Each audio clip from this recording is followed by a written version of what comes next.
Hello everyone, আশা করছি তোমরা সকলে ভীষণ ভালো রয়েছো। আমিও বেশ ভালো রয়েছি। আমার আরও একটি নতুন ভিডিওতে তোমাদের সকলকে ওয়েলকাম। আজ রবিবার, আরও একটি ছুটির দিন, তাই তোমাদের সাথে আরও একটি নতুন জায়গার সন্ধান দিতে আজকের এই ভিডিওটি।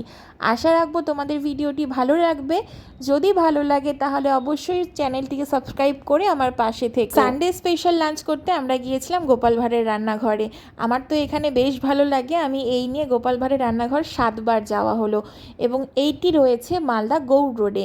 গৌড় রোড থেকে ইউনিভার্সিটি যাওয়ার লাইনে হাতের ডান দিকে তোমরা পাবে হোটেল মল্লিকা। যেই হোটেলটি রয়েছে তারই একটা সেগমেন্ট হচ্ছে গোপাল ভাঁড়ের রান্নাঘর।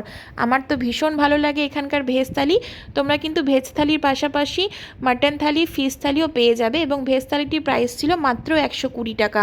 গোপাল ভাঁড়ের রান্নাঘরের প্রত্যেকটা আইটেম কিন্তু আমার বেশ ভালো লাগে, তাই তোমাদের সাথে শেয়ার না করে পারলাম না। এবং তোমাদের একটি তথ্য জানিয়ে রাখি, গোপাল ভাঁড়ের রান্নাঘরে কিন্তু দুপুরবেলা মানে সকাল 11টা থেকে বিকেল 3টে পর্যন্তই লাঞ্চ থালি অ্যাভেলেবেল, তাই তোমরা গেলে দুপুরেই যেও।